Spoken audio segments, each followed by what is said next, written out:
آپ نے بہت بڑے ریکارڈ تو سنے ہوں گے مختلف لوگوں کے بارے میں، مختلف قوموں کے بارے میں۔ آج ہم بتاتے ہیں آپ صلی اللہ علیہ وسلم کی اس امت کے ایسے ریکارڈ کے بارے میں جو کسی اور امت کو حاصل نہیں ہے، اور افسوس کی بات ہے وہ ریکارڈ ایک برا ریکارڈ ہے، اچھا ریکارڈ نہیں ہے۔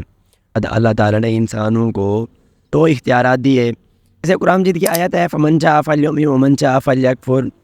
تو اللہ تعالیٰ نے ہمیں مرضی دے دی ہے کہ ہم یا تو کفر والے راستے پر چلیں یا اسلام والے راستے پر چلیں۔ یہ سلسلہ ہر آدم علیہ السلام سے لے کر نبی کریم صلی اللہ علیہ وسلم تک تو چلتا رہا ہے۔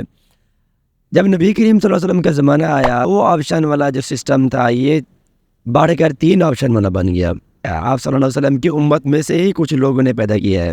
جب نبی کریم صلی اللہ علیہ وسلم مدینہ منورہ تشریف لے آئے تو مدینہ منورہ تشریف لانے کے بعد یہ 3 آپشن بن گئے: مسلمان، کافر اور منافق۔ اس سلسلے کو سب سے پہلے شروع کرنے والا بندہ عبداللہ بن ابی تھا۔ یہ مدینہ منورہ کا رہنے والا تھا اور یہ بہت ہی مشہور تھا، قابل تھا۔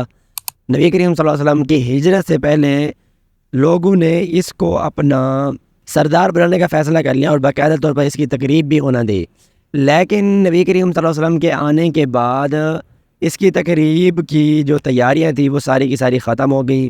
تو اس نے نبی کریم صلی اللہ علیہ وسلم اور اسلام کے بارے میں دشمنی بٹھا لے کہ ان کی وجہ سے کیونکہ میری سرداری بھی جاتی رہی ہے، تو اس نے یہ طریقہ اختیار کیا کہ میں اوپر سے تو مسلمان کہوں گا اپنے آپ کو اور یہ شو کراؤں گا کہ میں مسلمان ہوں، لیکن اندر سے میں کیا رہوں گا، کافر رہوں گا اور ان کو نقصان پہنچاتا رہوں گا اور اپنا بدلہ لیتا رہوں گا۔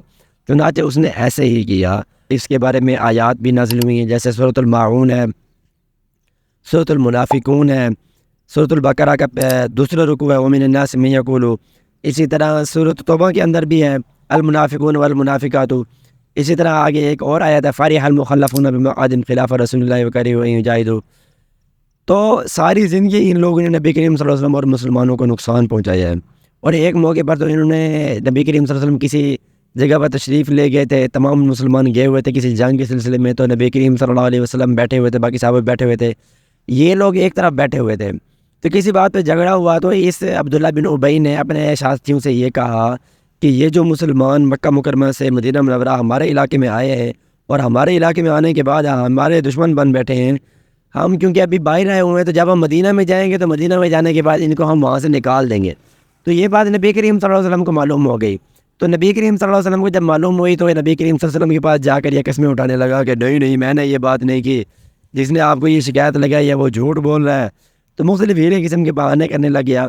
تو کچھ ہی دنوں کے بعد اللہ تعالیٰ نے یہ آیت نازل فرما دی یقولون لئن رجعنا الى المدینہ لیخرجن الاعز من الاذل۔ باقی اس شخص کا کیا نتیجہ نکلا؟ جب یہ بندہ مرا تھا، نبی کریم صلی اللہ علیہ وسلم نے نماز جنازہ پڑھائی، جس کے جواب میں اللہ تعالیٰ نے غصے کا اظہار کر فرمایا، اور آپ صلی اللہ علیہ وسلم سے یہ فرمایا کہ آپ نے ایک نماز پڑھی ہے 70 نمازیں پڑھی، میں ان کو معاف کرنے والا نہیں ہوں۔ تو یہ ان کا نتیجہ نکلا۔